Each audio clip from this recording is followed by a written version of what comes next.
Hello, friends, fans, and dairy products of all ages. This is Cheese of Ages, here making an obligatory uh, retraction or addendum to my previous video in the LoL Seriously series. The first one I made, actually, in which I commented on the stupid reason that AD items weren't getting the same treatment as AP items, being the same reason used to justify giving one to AP in the first place. I somewhat exaggerated it, as it was a poorly phrased. Instead of what they said, it was actually, we're doing it, but it's more complicated due to the overlap between AD bruisers and AD damage dealers and ranged AD damage dealers. And instead, they focus more around the dynamics of how marksmen are exactly what AP damage dealers were. But anyway, the addendum is, not only did they actually not mean it how it very much came across, and it was more a slightly poorly worded, it'll take longer because it's more complicated. It's entirely because it will take longer because it's more complicated. There actually are doing one. It's just going to be a while. In an upcoming patch, it sounds like it might be the patch after this one. If not that one, the one after that.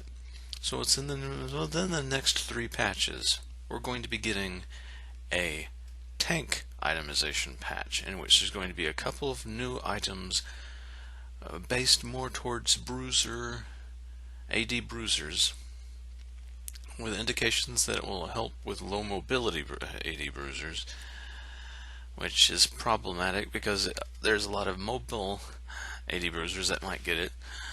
And also there's a mention that there will be slight buffs to magic resist items, which is necessary considering how much AP was buffed and how little AD magic resist options there actually are that are really good. There's like pretty much just one, maybe 2, depending on what your champion is. And that armor items are getting slightly nerfed. So slight buffs to magic resist, slight nerfs to armor. Which, as somebody that favors AD damage dealers a lot, either tanks or AD damage dealers, I am really strongly enjoying armor nerfs.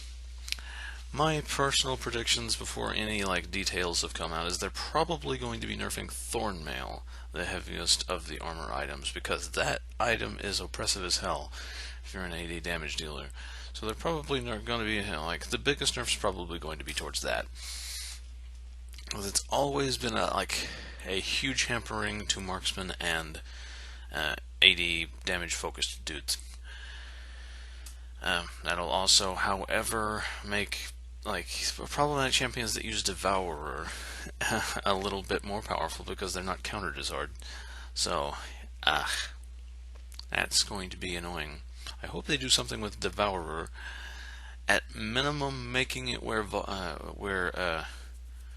Vayne can't proc her passive every other attack, because that's just stupid. It's bad enough on Yi, but throw Vayne up in there? Oh god. That's just too strong. I'm all in favor of giving Vayne something that's nice on her, but that's just a little much. Oh, excuse me. But yeah, after they give tanks with a slight lean towards AD bruisers a itemization patch, which will also affect AP bruisers because tank items, and tanks as a whole, they're going to be giving marksmen an item pass. And this is actually a nice way to go about it. See how the changes to defense items affect ADCs before you change their items. So you can have a more solid idea of how their damage is, so you don't have to change armor items afterwards. If you accidentally give ADCs too much damage, you'll have to buff tank items. If you adjust tanks down slightly, as they are currently still very strong, if you adjust them down very slightly and make their kit more, and make bruisers a little bit more favorable, you'll nudge the tank meta slightly away, and then you can bring marksman up an appropriate amount more comfortably. I like that order. And after marksman, they're going to be taking a look at AD assassins. So they have stated clear-cut, structured plans for itemization passes for everybody. Thus, my main complaints about the AP itemization pass is at least temporarily mitigated. We'll see what the itemization patches are like. If they don't give BF Sword the same treatment they gave Needlessly Large Rod, I will be really upset, because that's the primary thing that upsets me about the two items.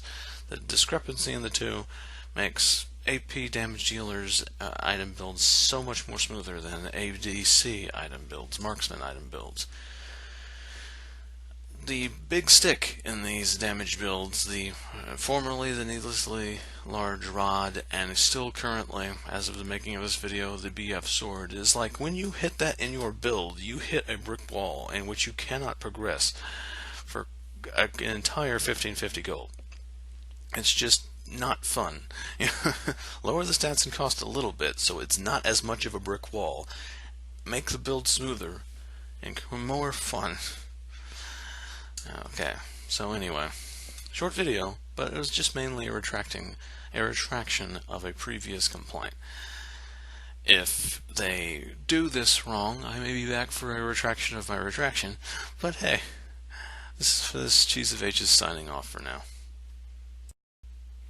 Oh, I nearly forgot something. I might as well just tack this on to this video. The video I released shortly before this one, like yesterday, saying how Flesh Eater is terrible, it's even worse than I mentioned, because the active where you smite a minion is melee range.